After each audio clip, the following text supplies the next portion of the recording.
71তম নিখিল ভারত সমবায় সপ্তাহ উদযাপিত হচ্ছে তারকেশ্বর ভঞ্জিপুর গ্রাম পঞ্চায়েতের সমবায় কৃষি উন্নয়ন সমিতির প্রাঙ্গণে। তারকেশ্বর ব্লক সমবায় সমিতি সমূহের উদ্যোগে 18 থেকে 20 নভেম্বর পর্যন্ত চলবে অনুষ্ঠান। মূল ভাবনা বিকশিত ভারত নির্মাণে সমবায়ের ভূমিকা, যার আনুষ্ঠানিক উদ্বোধন করেন তারকেশ্বর বিধানসভার বিধায়ক রামেন্দু সিংহ রায়। উপস্থিত ছিলেন তারকেশ্বর ব্লক উন্নয়ন আধিকারিক সীমা চন্দ্র, ব্লকের সহ কৃষি অধিকর্তা সঞ্জীব মণ্ডল, তারকেশ্বর থানার অফিসার ইনচার্জ তন্ময় বাগ। এর সঙ্গে ছিলেন তারকেশ্বরের পঞ্চায়েত সমিতি সভাপতি কৃষ্ণা অধিকারী, সহ সভাপতি প্রদীপ সিংহ রায়, ব্লকের সমবায় পরিদর্শক আর.জে. মোল্লা। 71তম নিখিল ভারত সমবায় সপ্তাহ উদযাপনের আহ্বায়ক মঞ্চের সমিতির পূর্ত কর্মাধ্যক্ষ স্বপন কুমার কয়রা, কৃষি সেচ সমবায় দপ্তরের কর্মাধ্যক্ষ অলোক কুমার ঘোষ সহ প্রশাসনের আধিকারিকরাও ছিলেন। এই সমবায় সপ্তাহে এলাকার বিধায়ক সাংবাদিকদের মুখোমুখি হন। তিনি বলেন, সমবায় একটা আন্দোলনের মধ্যে দিয়ে প্রতিষ্ঠিত হয়েছে। বর্তমান সরকার সমবায়কে সহযোগিতা করছে। বিগত দিনে ফার্টিলাইজার ইফকো, যা সেন্ট্রাল গভর্নমেন্ট নিয়ন্ত্রণ করে, তা পাওয়া নিয়ে সমস্যা তৈরি হলেও সেন্ট্রাল গভর্নমেন্টকে সবটা জানিয়ে অনেকটা ইফকো আনা গেছে। ভবিষ্যতেও এই ব্যাপারে আরও পদক্ষেপ করা যাবে বলে আশাবাদী তিনি। দেখতে থাকুন নিউজ বাংলাদেশা। দাদা কি বলবেন, 71তম যে সমবায় সপ্তাহ চলছে, কি বলবেন? আপনি তো উদ্বোধক ছিলেন। দেখুন, সমবায় একটা আন্দোলনের মধ্য দিয়ে প্রতিষ্ঠিত হয়েছে।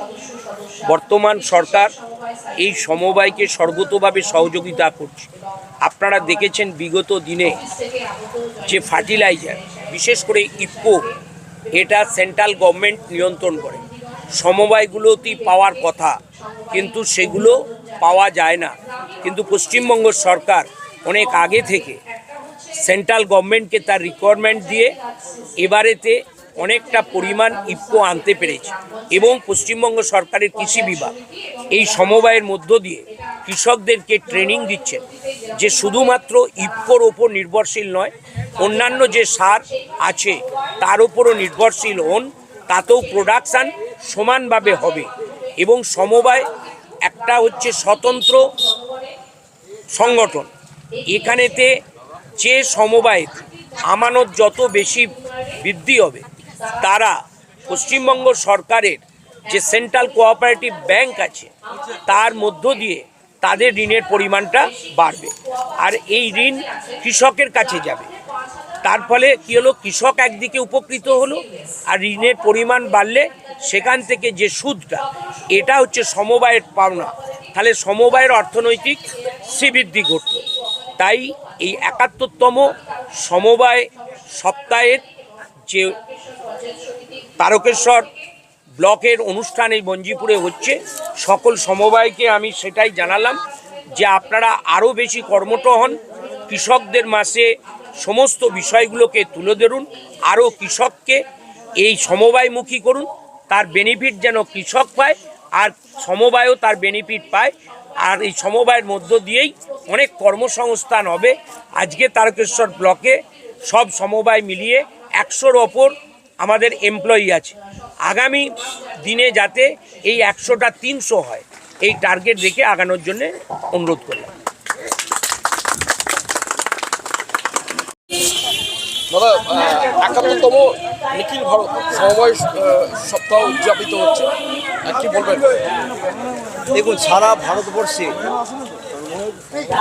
14ই নভেম্বর থেকে 20 নভেম্বর এই 7 দিন সমবায় সপ্তাহ হিসেবে নির্ধারিত আছে। তাই স্বাভাবিকভাবে প্রতি বছর আমরা তারকেশ্বর ব্লক সমবায় সমিতির পক্ষ থেকে এই 7 দিন আমরা পালন করি বিভিন্ন অনুষ্ঠানের মধ্যে দিয়ে। তাই এবছর 2024-এ আমরা 14ই নভেম্বর প্রতিটি সমবায়ে পতাকা উত্তোলনের মধ্যে দিয়ে আমরা সূচনা করেছিলাম, এবং 18ই নভেম্বর থেকে 20 নভেম্বর এই 3 দিন তারকেশ্বর ব্লক সমবায় সমিতির পক্ষ থেকে আমরা উদযাপিত করছি ভঞ্জিপুর গ্রাম পঞ্চায়েত সমবায় কৃষি উন্নয়ন সমিতি লিমিটেডের সন্নিকটে। এই 3 দিন ব্যাপী কি আপনাদের অন্যান্য কর্মসূচিও তো আছে? হ্যাঁ, অন্যান্য আজকে 18ই নভেম্বর আমরা বিধায়ক রামেন্দু সিংহ রায়ের উদ্বোধনের মধ্যে দিয়ে আমরা সমবায় সপ্তাহ আমরা পালন করছি, এবং বিভিন্ন আধিকারিকরা আমাদের এই অনুষ্ঠানে এসেছেন, এবং সন্ধ্যায় সাংস্কৃতিক অনুষ্ঠান বাংলার লোকসঙ্গীত, সেই বাউল গান হবে, অন্যান্য নৃত্যনাট্য হবে এবং 19 তারিখে আমরা বিভিন্ন অনুষ্ঠান, সাংস্কৃতিক নৃত্যনাট্য এবং অন্যান্য গানের মধ্যে দিয়ে আমরা এই অনুষ্ঠান করছি।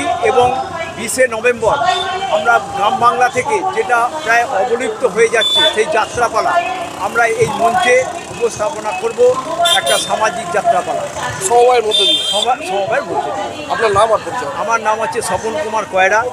আমি এই উদযাপন কমিটির আমি আহ্বায়ক এবং তারকেশ্বর পূর্ত পরিবহনের কর্মাধ্যক্ষ এবং আমি তারকেশ্বর ফুডস্টোর কোঅপারেটিভ কোল্ড স্টোরেজের চেয়ারম্যান। আরামবাগ মতিলাল টেলিশপ ও স্যামসাং সার্ভিস সেন্টার, অনলাইন বা যে কোনো দোকানের থেকে সস্তা। আপনাদের সকলের প্রিয় মতিলাল মোবাইল, তাই আজই আসুন। পুরানো মোবাইল সারানোর চেয়ে বেশি দামে এক্সচেঞ্জ, 0% ইন্টারেস্টে, 0 ডাউন পেমেন্ট, 0 কস্টে মোবাইল ফাইন্যান্সের সুবিধা। আমাদের ঠিকানা পুরাতন বাজার, আরামবাগ হেডপোস্ট অফিসের বিপরীতে, আরামবাগ, হুগলি। আমাদের যোগাযোগ নাম্বার 7001304430।